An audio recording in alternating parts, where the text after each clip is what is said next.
যদি আমরা চাই আরাফার দিনের হাজী সাহেবরা আরাফার দিনের যে বরকত হাসিল করেছেন সেখানে আমার ভাগ হোক, আমি যদি এটা চাই, তাহলে এটাই রাস্তা। নগদ তওবা, নগদ ইস্তিগফার, নিজেকে সংশোধন করার নগদ পদক্ষেপ। কারণ ভবিষ্যতের কোনো কি নাই, ভরসা নেই। ভবিষ্যতের ভরসা আছে? ভবিষ্যতের ভরসা নেই। পরে ওই পর কখন আপনি চিন্তা করতেছেন? 1 মাস পর, 1 বছর পর, কয়েক বছর পর, কোনো পরের ঠিকানা নাই, কোনো পরের কি নাই ঠিকানা। আল্লাহ রাব্বুল আলামিন আরাফার দিন ক্ষমা করতেই থাকেন, ক্ষমা করতেই থাকেন, ক্ষমা করতেই থাকেন। আল্লাহর ক্ষমা দেখে শয়তান পর্যন্ত পেরেশান হয়ে যায়। সারা বছর মানুষকে গোমরা করে, কুমন্ত্রণা দিয়ে পাপের রাস্তা নিয়েছে, গোমরাহের রাস্তা নিয়েছে, যা কামাই করেছে, এখন তো মানুষ এই দিন একবারে খাঁটি তওবা করে নিজেকে আল্লাহর দরবারে সঁপে দিচ্ছে, সামনের জন্য পুরো প্রতিজ্ঞাবদ্ধ হচ্ছে, আর সে আল্লাহর নাফরমানি করবে না, পাপ করবে না, অপরাধ করবে না। আর আল্লাহ তার তওবা কবুল করে, তার ইস্তেগফার কবুল করে ক্ষমা করে দিচ্ছেন, ব্যাপকভাবে ক্ষমা করে দিচ্ছেন। এটা দেখে শয়তান খুব জলিল হয়ে যায়, লাঞ্ছিত হয়ে যায়, আমার তো সব শেষ, যা কামাই করলাম সব কি শেষ। এই সময়টা আমরা যদি একটু জেগে উঠি, এই সময়টায় আমরা যদি একটু নিজেকে প্রস্তুত করে ফেলি নিজের ইসলাহের জন্য, সংশোধনের জন্য, খাঁটি তওবার জন্য, ইস্তেগফারের জন্য, তাহলে এটা হলো একটা সুবর্ণ সুযোগ, সুবর্ণ সুযোগ।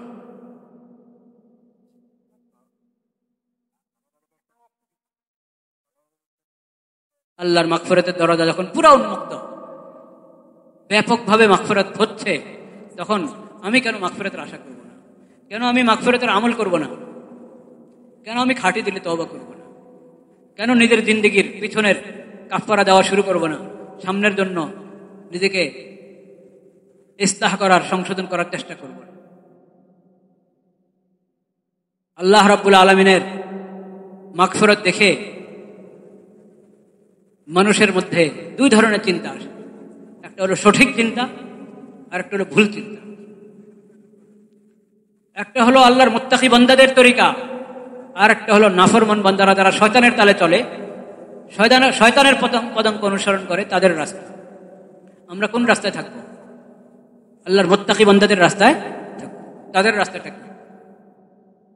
তাদের রাস্তা হলো মাগফিরাতের ঘোষণা শুনে সে খাঁটি দিলে তওবা করে, নিজেকে সংশোধন করে, আল্লাহর দরবারে কান্নাকাটি করে। এটা হলো তাদের রাস্তা। যে আল্লাহ এত দয়ালু, এত রহমান, এত রহিম, আমি কেন সুযোগ নিচ্ছি না? এটা হলো মুত্তাকিদের রাস্তা। আর যারা শয়তানের রাস্তায় চলে, তাদের কি? তাদের চিন্তা হলো, আচ্ছা আল্লাহ তো ক্ষমা করেনি, একবার ক্ষমা চেয়ে নেব, নি একবার হজে যাব, গিয়ে আরাফায় সব মাপ নিয়ে নেব,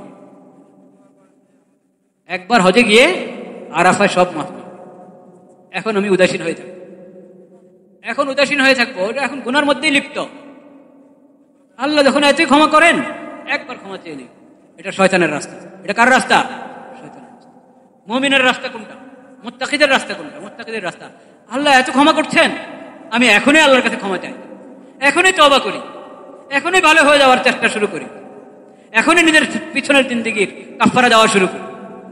এটা হলো মুত্তাকিদের রাস্তা। আমি যদি মুত্তাকিদের রাস্তা অবলম্বন করি, তাহলে এই মাগফিরাতের বাড়িধারা থেকে আমি সুযোগ গ্রহণ করতে পারি। আল্লাহর রহমতের বৃষ্টি যখন সব জায়গায় বর্ষিত হচ্ছে, আমার গায়েও ওই রহমতের বৃষ্টি বর্ষিত হবে। ওয়াসিআত রাহমাতি কুল্লা শাই, ওয়াসিআত রাহমাতি কুল্লা শাই ফাসাআকতুবুহা লিল্লাযিনা ইয়াত্তাকুন। আল্লাহর রহমত আল্লাহ কোরআনে ঘোষণা করে দিয়েছেন, জানিয়ে দিয়েছেন আমাদেরকে, রহমতি ওয়াসিআত কুল্লা শাই। আমার রহমত তো ব্যাপক। আল্লাহর রহমত কি সংকীর্ণ? কখনো না। আল্লাহর রহমত একবারে ব্যাপক, কুল্লা শাই। প্রতিটি মানুষ না শুধু, আল্লাহর প্রতিটি মাখলুক, প্রতিটি জিনিসকে বেষ্টন করে রেখেছে আল্লাহর রহমত। সবাই যদি আল্লাহর রহমতের দরিয়ায় ডুবে যায়, এত রহমত পেয়ে যাচ্ছে একজন, এক ব্যক্তি যে আল্লাহর রহমতের দরিয়ায় ডুবে গেছে, তারপরও আল্লাহর রহমতের মধ্যে কোনো কমই আসবে, কোনো কম হবে না আল্লাহর রহমতের। আল্লাহর রহমত এত বেশি। আল্লাহ বলছেন আমার রহমতটা এত ব্যাপক, এত বেশি, কিন্তু তোমাকে তো পেতে হবে, তুমি সেই রহমতের বৃষ্টি তোমার গায়ে তো লাগাইতে হবে, ওই রহমত তো তোমাকে গ্রহণ করতে হবে। ফাসাকতুবুহা লিল্লাযিনা ইয়াত্তাকুন, ওই রহমত কাদের ভাগে, কাদের ভাগে, কাদের জন্য ওই রহমত লিখে দেওয়া হয়েছে? ফাসাকতুবুহা, সেই রহমত আমি লিখে দিব তাদের জন্য যারা তাকওয়ার রাস্তা অবলম্বন করে, যারা তাকওয়া অবলম্বন করে, যারা মুত্তাকি, তাদের জন্য রহমত আমি একবারে রেজিস্টারি করে দিব।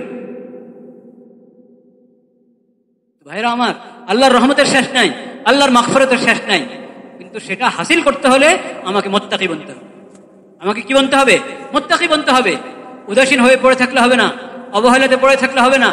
কোনো এক সময় কোনো এক সবে বেড়াতে আমি ক্ষমা চেয়ে নিব, কোনো এক সবে কদরে আমি ক্ষমা চেয়ে নিব, কোনো এক হজে গিয়ে, কোনো এক উমরায় গিয়ে আমি ক্ষমা চেয়ে নিব, এরকম ধারণা করা, নিজেকে অলসতা এবং উদাসীনতার সাগরে ভেসে দিয়ে এরকম কল্পনা করতে থাকা, করে নিব, করে নিব, পরে পরে ভালো হয়ে যাব, পরে ভালো হয়ে যাব, পরে তওবা করে নিব, এটা মুত্তাকির রাস্তা না, এটা শয়তানের রাস্তা, এটা নফস শয়তানের বরবাদ করার রাস্তা। এটা ওই রাস্তা যদি আমি পাড়া দিই, ওই দিকে যদি আমি যাই, তাহলে আমি আল্লাহর রহমত এবং মাগফিরাতের ভাগী হব না। আল্লাহর রহমত এবং মাগফিরাতের কোনো কমি নাই, কিন্তু তুমি পেতে হলে তোমাকে তাকওয়া অবলম্বন করতে হবে। ক্ষমা চাও, তওবা করো, দেরি করো না, তওবায় বিলম্ব করতে নাই, নেক আমলে বিলম্ব করতে নাই, গুনাহ ছাড়তে বিলম্ব করতে নাই। গুনাহ এখনই ছাড়ো, নেক আমল এখনই শুরু করো। পিছনে যা মানুষের হক নষ্ট করেছে এখনই আদায় করা শুরু করো, হক আদায় করা এখনই শুরু করো। আল্লাহর মাখলুকের হক ওটা আদায় করতেই হবে, ওটা শুধু আস্তাগফিরুল্লাহ আস্তাগফিরুল্লাহ বললে মাফ হবে না, যে কোনো সময় মৃত্যু আসতে পারে। এর চেয়ে বড় আরো কঠিন কথা হলো, মৃত্যু আসে নাই। আমি বলছি আচ্ছা 1 বছর পরে উমরা গিয়ে হজে গিয়ে ভালো হয়ে যাব, 1 বছর আমি হায়াতে আছি, আমিও পরিবর্তন হলাম না, মৃত্যু আসলো না, 1 বছর তো দিনটাই আছে, ঠিক আছে তাহলে আরো 1 বছর পর, আরো কয়েক মাস পর, আরো কিছুদিন পর। আল্লাহ যে 1 বছরের সুযোগ দিলেন, এই সুযোগকে আরো অবহেলা করলাম, আল্লাহর নিয়ামতের আরো নাফরমানি করলাম, আরো নাশুকরি করলাম, আরো পরে দাঁড়ালো কি? মৃত্যু তো আসে না ঠিক, কিন্তু ঈমান কি হয়ে গেল? দুর্বল। আগে তো ভাবতাম যে নিজেকে ঠিক করতে হবে, না এরকম বেশি দিন চলা যাবে না, ঠিক হয়ে যেতে হবে, ভালো হয়ে যেতে হবে, আচ্ছা হয়ে যাচ্ছি, হয়ে যাবো, এরকম চিন্তা আসতো। দিন যাতে যাতে কলব কি হয়ে গেছে? শক্ত হয়ে গেছে। ওয়ালা তাকুনু কাল্লাযীনা ওয়ালা তাকুনু কাল্লাযীনা নাসুল্লাহ ফাআনসাহুম আনফুসাহুম।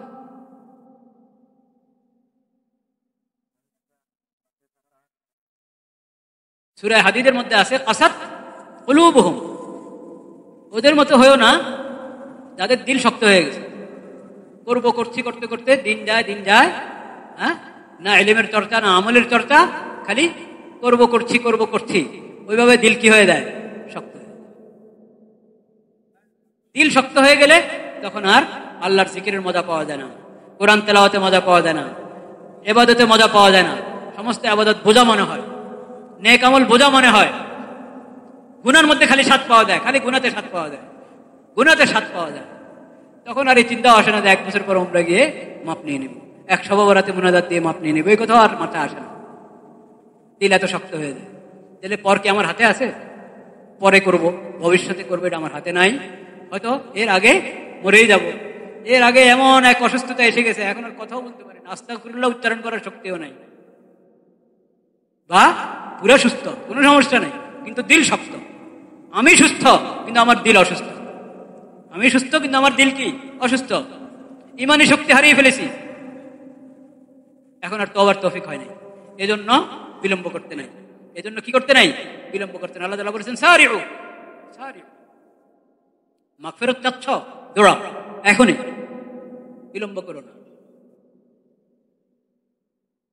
আল্লাহ যা বলেছেন কোরআনে, তা বলেছেন নবী করিম সাল্লাল্লাহু আলাইহি ওয়াসাল্লাম হাদিস শরীফে। দিলকে শক্ত করো না, গুনাহ করে তওবা করতে দেরি করলে দিল শক্ত হয়, কাল্লা বাল রানা আলা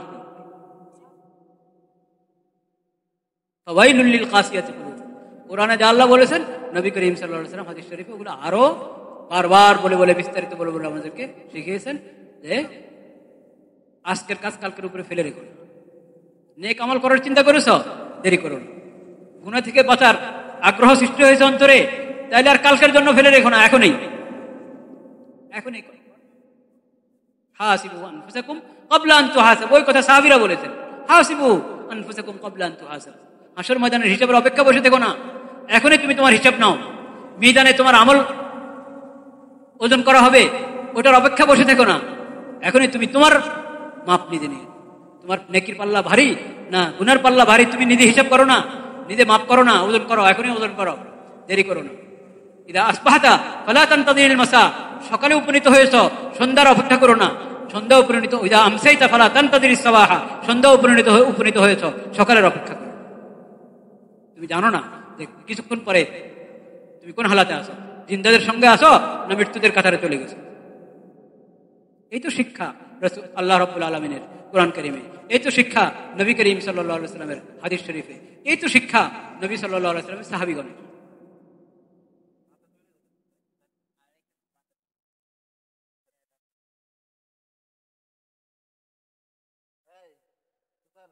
লা ইলাহা ইল্লাল্লাহ। কিন্তু আমাদের অবস্থা কি? আমরা হলো পরে পরে পরে। হর রোজ মি গোয়াম কে ফরদা তরকে ই সৌদা কুনম, বাজ চু ফরদা শওয়াত ফরদারা ইমরোজ। প্রতিদিন বলি আগামীকাল ছাড়বো, এই গুনাহ আগামীকাল ছাড়বো, এই বদভ্যাস আগামীকাল ছাড়বো, এই নেক আমলটা আগামীকাল থেকে শুরু করব, প্রতিদিন বলি। আবার যখন আগামীকাল আসে তো ওইটারে এখন আগামীকাল তো আজকে হয়ে গেছে, এখন আবার পরের দিনকে আগামীকাল বানাচ্ছি। এইভাবে কখনো কি হবে না, ইসলাম হবে না। সংসদের তরিকা হলো নগদ শুরু করো, আল্লাহু আকবার আল্লাহু আকবার, লা ইলাহা ইল্লাল্লাহু আল্লাহু আকবার, আল্লাহু আকবার ওয়ালিল্লাহিল হামদ, আল্লাহু আকবার আল্লাহু আকবার, লা ইলাহা ইল্লাল্লাহু আল্লাহু আকবার, আল্লাহু আকবার ওয়ালিল্লাহিল হামদ। হজের শিক্ষা অনেক, কিন্তু আরাফার দিনের অনেক শিক্ষার মধ্যে সবচেয়ে বড় শিক্ষা নগদ তওবা, নগদ ইস্তেগফার,